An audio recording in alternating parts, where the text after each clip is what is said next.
L'objectif de cette leçon est de s'intéresser aux chaînes de caractères et à leur manipulation en PHP. Nous aborderons la déclaration et le fonctionnement des chaînes de caractères, ainsi que l'utilisation de quelques fonctions permettant de faciliter leur manipulation. Cette leçon est composée d'une vidéo et d'un quiz. En PHP, bien que ce soit transparent la plupart du temps pour le programmeur, les chaînes de caractères sont stockées sous la forme de tableaux. Le IM caractère d'une chaîne correspond donc au IM élément d'un tableau de caractères. En PHP, une chaîne de caractères peut être déclarée soit à l'aide de guillemets simples, l'apostrophe sur le clavier, soit à l'aide de guillemets doubles, plus classiques. Le fonctionnement sera alors différent, puisqu'avec des guillemets simples, quel que soit le contenu de la chaîne de caractères, celui-ci sera considéré comme du texte. A l'inverse, avec des guillemets doubles, les variables et les caractères échappatoires seront interprétés. Dans une chaîne, on va appeler caractères échappatoires un certain nombre de caractères qui ne peuvent pas être interprétés en contexte, sans l'aide du programmeur. Par exemple, un guillemet double dans une chaîne décrite avec des doubles guillemets serait interprété comme la fin de la chaîne. On utilise alors le \guillemets pour l'exprimer. De la même manière, un saut de ligne dans du code PHP n'est pas forcément synonyme d'un saut de ligne à interpréter explicitement dans la chaîne. Pour ce faire, on utilise alors le caractère \n. Et il en va ainsi avec un certain nombre de caractères spécifiques. Enfin, dernier point, l'opérateur de concaténation pour les chaînes de caractères est le point. Dans l'exemple fourni ci-dessous, on voit qu'avec la variable $nom valant Bob, celle-ci est interprétée avec des guillemets doubles, c'est-à-dire que la valeur de la variable remplace son nom dans la chaîne de caractères. Alors que ce n'est pas le cas avec des guillemets simples. Il en va de même avec les caractères échappatoires \n et \n de l'exemple. Au passage, on remarquera également l'utilisation de l'opérateur de concaténation qui s'applique sur les chaînes de caractères, qu'elles soient avec guillemets simples ou doubles. Dans le cas d'une chaîne avec guillemets simples, si l'on souhaite insérer un saut de ligne, on est obligé d'utiliser des guillemets doubles pour la concaténation. Nous allons maintenant explorer une liste non exhaustive de fonctions permettant de manipuler des chaînes de caractères. Chacune des fonctions décrites ci-dessous est présentée en donnant sa valeur en retour, ainsi que le type attendu pour chacun de ses arguments. strlen permet de connaître la longueur, c'est-à-dire le nombre de caractères d'une chaîne. strrepeat construit et retourne une chaîne de caractères en répétant nb fois une sous-chaîne. strToLower retourne la chaîne de caractères passée en argument en la mettant en minuscule. strToUpper, de façon similaire, retourne la chaîne de caractères passée en argument en la mettant en majuscule. ucFirst retourne une chaîne passée en argument en mettant en majuscule la première lettre de cette chaîne uniquement. ucWords, par contre, retourne une chaîne passée en argument en mettant en majuscule la première lettre de chacun des mots de cette chaîne de caractères.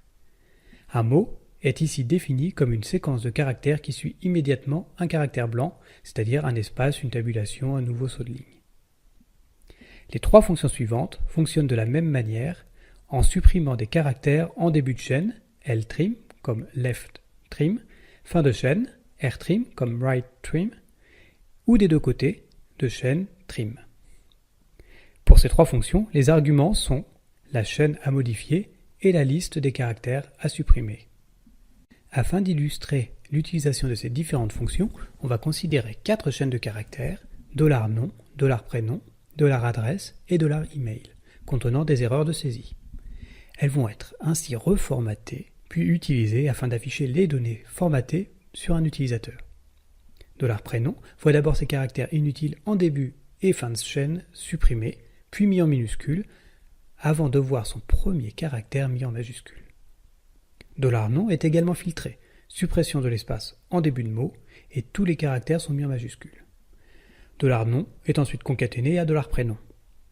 $adresse est également ajouté avec le premier caractère de chaque mot mis en majuscule.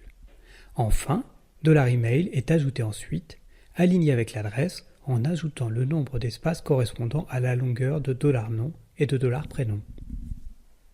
Cette suite d'opérations est un exemple assez classique de traitement que l'on peut effectuer sur des données issues d'un formulaire utilisateur afin de les afficher proprement.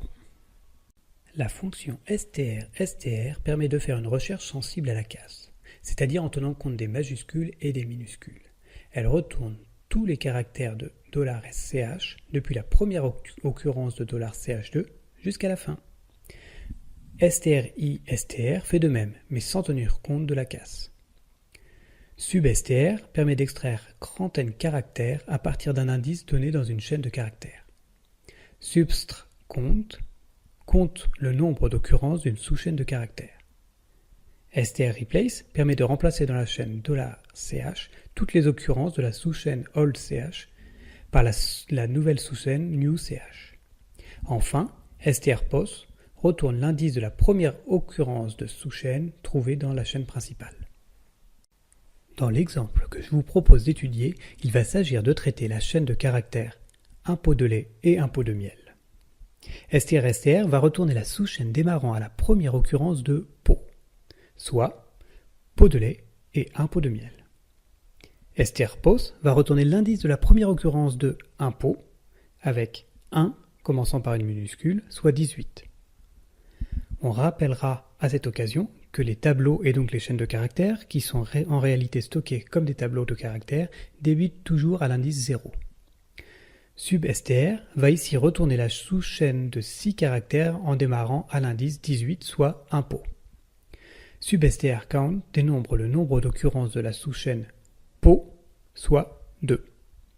Enfin, strReplace retourne une nouvelle chaîne de caractères en remplaçant chaque occurrence de pot par bro. Et on obtient un bro de lait et un bro de miel.